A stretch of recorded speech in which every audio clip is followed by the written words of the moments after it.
All right. All right. Good morning or good afternoon, depending on where you are. I'm Katie Hoesley. I am on BigCommerce's developer relations team. I'm a senior developer advocate, which means I spend a lot of my time working with developers and partners who build on the BigCommerce platform. And I'm super excited today to be talking to Jo Baker, who is the CEO and founder of ShipperHQ.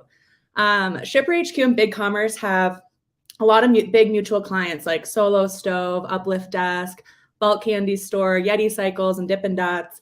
And ShipperHQ is the #1 shipping experience management solution in the world. With over 20 years of business experience in technology, Jo has expertise built from dealing with the shipping struggles of many thousands of retailers since 2008. So welcome, Jo. Hey, it's nice to meet you. It's the first time we've met as well. We've seen each other on Twitter a lot, so it's good to Yes, see I you know. I know. virtually. This is so fun. So I'd love to kick things off, just getting to know like what got you onto this journey as a developer and a founder. I know that you studied computer science in the 90s, and I'm curious, were you always interested in tech growing up, or and like what was it like pursuing a computer science degree at the time? Yeah, yeah. I started coding when I was about 9, so I got a computer in the 80s. I think there was a portion of people that just did that, and I was one of them that kind of hit that age, and computers were just coming out, and lucky that parents bought us one, and we were all playing with our friends. And it really was kind of hand in glove for me of really enjoying it and understanding it, and you just find your thing, and that was my thing. So I did a computer science degree, and yeah, I never really thought about doing much else. So I've grown up with it. I can't really remember not having a computer, if that makes sense, which is weird. But I'm very old now, so it's the end of the journey is nigh. Oh, hardly, but that's so fun. I think it's so cool to hear about people who have just been doing it since they were a kid. I'd love to know about some of your early career experiences. Like, how did you forge this career path? And were there any Mm. challenges or lessons that were especially formative for you? Yeah, and I think being a woman in tech as well, like it's definitely been interesting. I think one of the nice things, I suppose, in a way, was the fact that um, I'd spent so much time with a computer before there were any other people around, if that makes sense from a career perspective. So when I went to college, like I was the only girl doing computer science. When I went to uni, there were some other girls doing similar degrees like information tech, but I was the only one doing a computer science degree. But I just grew up like around men around me, and was still hanging around women socially, but not really in the workplace. And I think in a way that kind of just helped me walk into it. But I always wanted to be a developer, and I was always a coder. So I stuck very rigidly to that being my path as I entered my career. So like I did not go for jobs in support. I did not go for jobs in project management or anything like that. I was like, I want to be a developer. This is what I want to do. And they were the only jobs that I applied for. And I think like that was a good thing doing that, to just like me take charge of the direction that I wanted my career to go, and holding fast to that, because it would have been quite easy for me to go any job in tech, but I didn't. I kind of stuck out and went for that career path, and I always took jobs doing that as well. Yeah. So that kind of brings me to the next question is like, so you were so like tenacious, like you really wanted to be a coder. So when was the transition, or how did the transition come about to go from a coder working for someone else to being a founder when you founded web shop apps in 2008? Yeah, well, I think like I used to work for Thomson Reuters in foreign exchange, and they always was trying to get me to go into management, and I'd be like, no, I didn't want to do it. And I think primarily like my reasons were I always knew I could get a job being a developer and an engineer, and I was just concerned about being a manager. I just, for whatever reason, was like that working class mentality I wanted to be doing. But I think eventually I two things really. One was the kids come along, and I wanted to spend more time with them, which I falsely believed that running my own company would achieve that. And then the second thing was the just desire to do more. Like I just got a bit frustrated at the constraints of a workplace, and so I wouldn't say that I wanted to go, oh, I want to be a CEO. I just wanted to have a bit more control over my future, I think would be the summary of it. But I definitely was not sitting there going, I want to have a load of staff and create a big company. So I think I fell more into that. And I still think of myself as a developer even now. I'm a very poor CEO. It's so funny. I think so frequently people that don't want to be managers and they resist it so hard end up being really good people managers because they are so good at what they do. So that doesn't surprise me that you would end up making this kind of transition. In relation to web shop apps launching in 2008, what was the expansion? I know you opened an office in the US in 2013. What was the expansion like coming into a completely new market? Well, we were selling about 50% of our business was in the US. So when I moved over to the US, the real drivers was the family, like at 6 in the evening in the UK, that all of work would log off and then I'd be left dealing with like half of the business in the US and I could just see this big demand. So when I come over, really to just allow me to actually, because when I started the business, the kids were 1 and 3. I have 2 boys. They're now 16 and 18. Any other form, but that was the real driver for the business, and I've just been extremely fortunate to meet people along the way that have helped propel what is now ShipperHQ forward, including in large part, honestly, BigCommerce have really helped us on our journey. But it really was about moving because of trying to log off at 6 and cook dinner. I have a very simple view on stuff, and I think sometimes people do overthink some of, like where they're going and what they're doing. And I'm a big fan of just that simplification down to basics. And I think some of the best innovations and best learnings come from just going, what is right for me and what makes me happy or what makes my team happy, and just focusing on that. I don't overthink stuff. I love that you have these, like, you call them simple views, but I think they're just like wise views that have been distilled down over like a lot of experience, but they're so true. Things really aren't normally that complicated, or I totally agree with you. They don't have to be so complicated. Kind of circling back to what you talked about like a few minutes ago about being like kind of like a woman in your computer science degree and seeing kind of men at work and women socially. 2008 was still really early for e-com.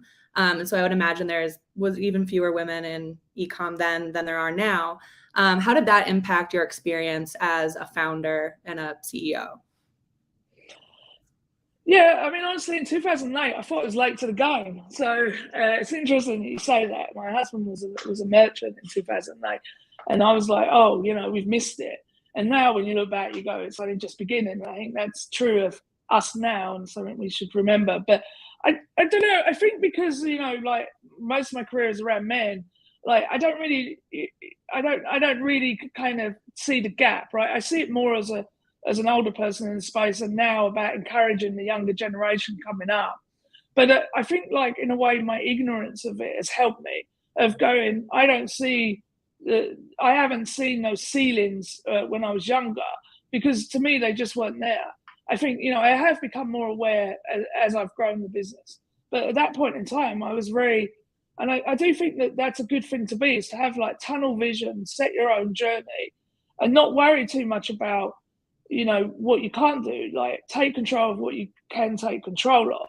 And I think I very much have that mindset. And it's like now I see some of that disparity between women and men and the opportunity and everything else. But I think I lived very much in a kind of, what I didn't know didn't affect me environment. And, like doors weren't opening for me, maybe, but I was just oblivious to it, like I just carried on and was, I'll trundle over it, I'll take away hurdles. If hurdles are there, I'll take them away.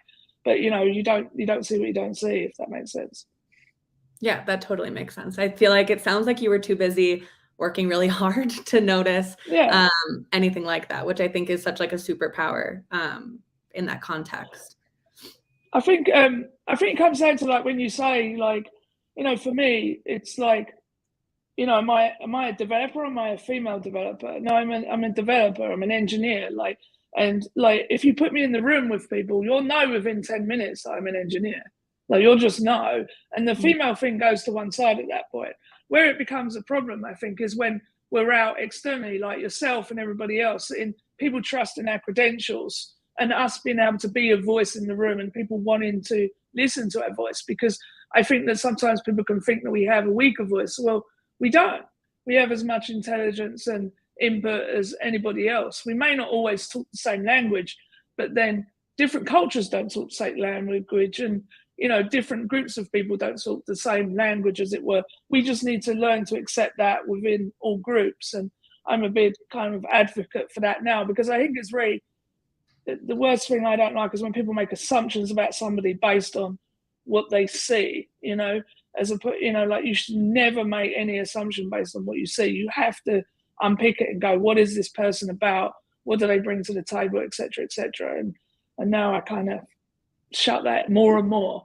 It makes me almost want to dress down more, because I want to challenge people's perception of what it is to be a CEO, what it is to be an engineer, etc. I don't know how you feel about that, but I want to fly in the face of what people think it should look like.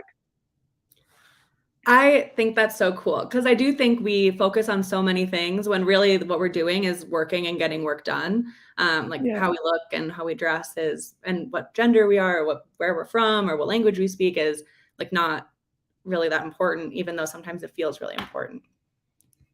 Yeah, absolutely. And what's really interesting as well is that you find, the discrimination goes in all directions. Like I've been out with women, like incredibly beautiful women, right? And they go out, and the amount of discrimination that they come against, even that we had, the other day at a conference, and it's just crazy, that we're having that. And then you get this with men as well. You're getting this, everybody's getting this at all angles. And I hear from men over 50, they're struggling to find work, and their resumes are just getting written off because of their age and stuff like that. And they still have so much to bring to the table, right? And it's this, I just think that we need to, continually challenge it, and it's like, if somebody says to me, do you like being a vegan? I'll say, I like meat too.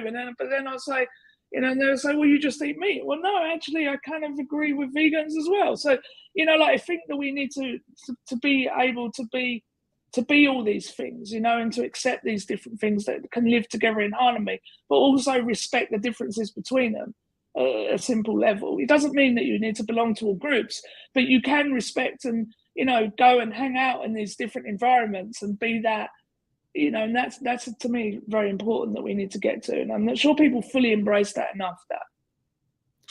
Yeah, I mean, I couldn't agree with you more. I think you said it perfectly. Kind of in this vein, I follow you on Twitter. That's how we've interacted before, and on LinkedIn. And I saw your name experiment happen in real time. And for those who haven't seen it or don't know anything about it, would you like to kind of explain what that experiment was and why you did it, or why you're doing it? Yeah, so my original name is Karen Baker. And last year I kind of, obviously there's a ton of memes and everything, and being a leader in tech and being of a certain age, I mean, obviously you're gonna get it. I don't really care, right? So, but like, it goes down to changing perception. So last year I had on my LinkedIn Jo, and then in brackets, not Karen Baker. And I would suggest, if you ever want to raise your LinkedIn profile coverage and get more people to talk to you, then just do that, because the amount of people interacting as a result of that was crazy. So it's a great marketing ploy. So you should do that, Katie. Just put Katie, not Karen, or something in there. So it's just for fun. But it was good to just challenge people and go, well, like, what do you do there? It's the same thing, But as we entered into this year, what I found was that with my kids, it was starting to impact on them, like just at school, and they were seeing this on media and stuff. And, like, you want to just take away these obstacles for children. And, the last thing you want is them getting stressed out about their mother's name. So, and I think it was really important exercise with the children as well, to try and encourage them to, not children, but, you know what I mean, right? To just say, be whatever you want to be, right? Like, whatever that is, it's okay. And I think, nowadays with kids, they're really, identity is a really big thing for them. And, for me, just changing my name is just about that. But I do think in the workplace, like what I found in the experiment is much more engagement from the younger male community on Twitter. People now don't necessarily know my gender. But the other thing is just the age side of it as well has been interesting. But there has been negatives as well. I think it's like a lot of people now, like, reputation-wise, I don't know who I am, but I'm a big believer in kind of being under radar anyway. So I think that, like, that just helps you move a bit more agile. So yeah, I think it's been, I don't know what you think, but it's very confusing for people. Yeah. No, I thought it was fun. It was fun to watch in real time. You kind of talk about what you were doing. Were there any like notable outcomes or differences in your interactions, or did you feel like things were kind of the same as they were before? No, it's very different. Like people are treating me very differently, especially the younger community. And I'm seeing my engagement, like on Twitter, was definitely dropping off. And I was like, even though I am the age I am, I feel like I can still interact with a younger age group. And like if you saw me in a bar, I'm a bit of an idiot. So like I'm still got younger thinking, I think, and like it's been great to go and be allowed to have those conversations still, and also just I'm not trying to like be one of those people that puts loads of advice everywhere, but it's nice to be able to say to somebody, even when it comes on DM and stuff, and just go, they just come in and they just DM me, what do you think about this, what do you think about that, and give them that advice. Whereas I think I was finding that a struggle before, and it's I don't mind doing that, and I'm not trying to get anything out of that. Not everything needs to be a transaction. Yeah, I love that. And you absolutely can speak to any audience. I think you're one of the most fun like follows on my Twitter. My Twitter is very tech heavy. And I just like love how you communicate with your audience. And speaking of social posts and transparency online, you're a huge presence in the developer community. Can you talk about the importance of community for developers and how that has, and how kind of like community has evolved over the last like decade or so? Yeah, I've done a lot of kind of unconferences and hackathons and stuff like that, and there's a real lack of women going to those. I was highly encourage women go along to those, because like honestly, the men are fantastic. They like take me under their wing and look after me. And then it's really just cool to sit with other people and just hack away at code and stuff like that. And I obviously do that less now. In Germany and Europe are great places to go for that. I would highly recommend it. But it's an evolution. I think that with COVID, we've all become a little bit separate again. And I think like there's a real need for us to come back together and to learn together. I do think there's a lot of individual learning that goes on, and it's nice to see some of the stuff that, for instance, BigCommerce is doing. Like I know with Space 48 over in the UK, the initiatives over there, because you can only, it's that whole, you are the average of the 5 people you most hang out with. You're only going to get so much learning from the people within your company. So what do you do? Do you keep moving company, or do you look outside for inspiration? And you're, for instance, on social, and you're getting that from those places over there, right, and seeing it. But a lot of people are not, and I think this is where developer relations and people like yourself are really important, to bring together people that are not necessarily working together, but then you match your skill set. It's like finding, tennis players of different levels and then bringing them together, and then they can play together and they're all raising each other up. And I think that there's just so much more scope to do so much more, though, especially with, things like Discord and stuff like that. I think that we should be really doubling down on those types of technologies to do things like, live streaming and pair coding and et cetera, et cetera. So I think it's an exciting time for it. I don't know how you see it. I totally agree. I think a couple years of COVID has left people in general craving community. And I think that especially affects a lot of developers who work independently, or like you said, with a group, and there's only so much you can learn from the same X number of people.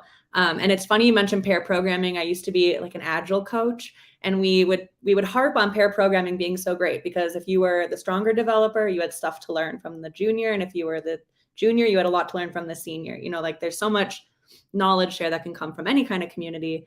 We really, really believe in it at BigCommerce, and it's fun to see more and more people talk about how they believe in it too, and know how important it is. Yeah, I think for commerce as well, it's like, especially now, like in 2023, right? I mean, like we've had it pretty easy, right?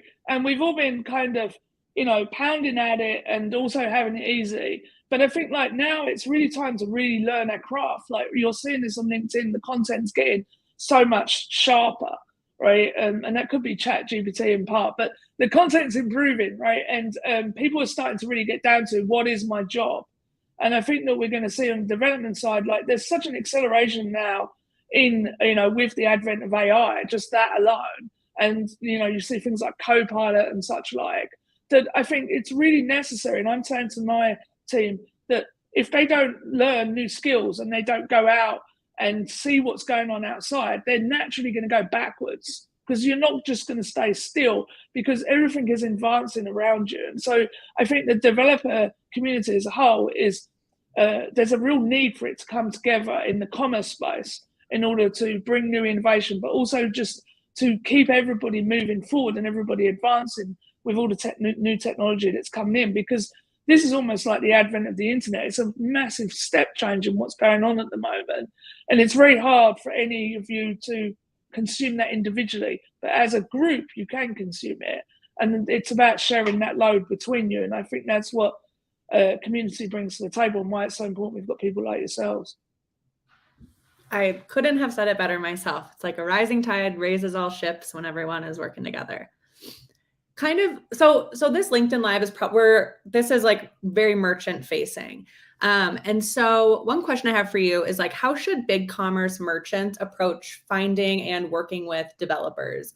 And what are some best practices that you adhere to or you think about for merchants working with devs? Yeah, I think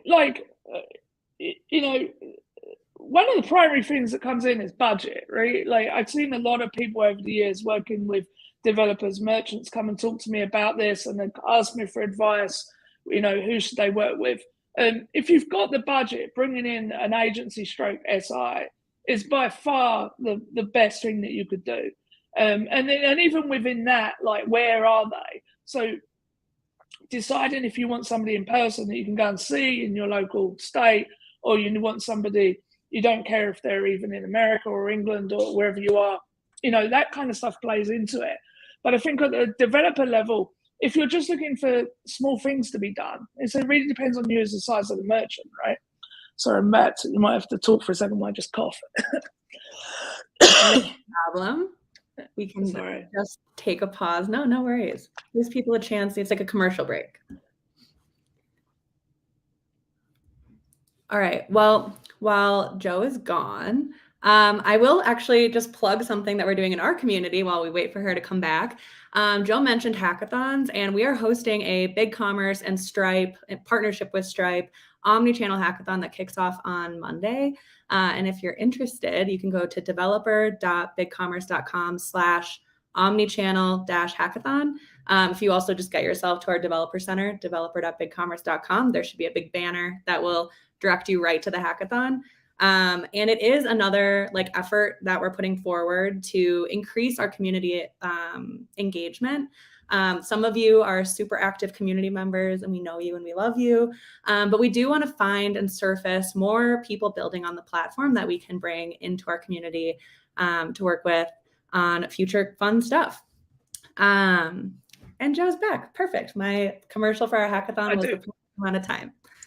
I've got the flu, so it's a deep voice problem, but coughing now again. I think my big thing is just MVP, right? So like minimum viable, like do something small with a developer, build up the trust relationship with them and move from there. I think that would be my advice. I love that. Very simple. Do you have any advice one more piece of advice question. Do you have any advice for potential entrepreneurs, particularly women or non-binary entrepreneurs or founders or developers in these really male-dominated spaces? I would say ignore the noise and do your thing, right? Like put your blinkers on, get on with what you're doing. I think it's very easy to spin in indecision or spin in the problem. And one of the greatest pieces of advice somebody said to me was when I was complaining about something, and they said, go change it. And that's what we should all do, is like we should all just go and change it. And we need to advocate for it. That should be the something that we do. Like we have to prove it and walk the walk. And then the more of us that do that, I think the more easy it will get for the rest of us. Ignore the noise and do your thing. I think that is really amazing career advice in general. I love that. I know that your voice is in rough shape, so I just have 2 more questions for you. First is, what are you most excited about for the future of e-commerce? I think data is like, everyone talks about data. We've been talking about it for years, data. I think with the advancement of AI, we're going to just see a whole new level of personalization coming in around, and understanding data and understanding that much faster. So I think that's going to be really, really important. I just think there's going to be just a big step change in how people are shopping online and where they're shopping, and the kind of composable commerce, headless commerce side of what they're doing, and just you see BigCommerce move into this, and I just think it's going to be really powerful about where we're shopping and why we're shopping in different places, and it all interacting in together. I think experience is just absolutely key and paramount in it. Absolutely. And all right, my final question is, what is next for you and for ShipperHQ? We're working on a lot of stuff. I think like ShipperHQ is a product with shipping experience and checkout. It's just like really powerful, that experience. Like Amazon spends so much money on this, right? And so people really need to put this into part of their strategy. And we've built this stuff because customers have kept saying, can you build this? Can you build that? And one of the things that we're working on now is really showing the value of it and showing people how it affects that conversion. And I'm like super excited for that, because I think like it's just going to be a total no-brainer, like of what ShipperHQ is about, but also the analysis that people are going to be able to see and being able to fine-tune their shipping experience, and us take more control of that for them as opposed to them having to set it up. So I'm like I love new technology and the future, and I'm all about it. So ShipperHQ is it's moving. The product should never, if a product's not growing, then it's dying.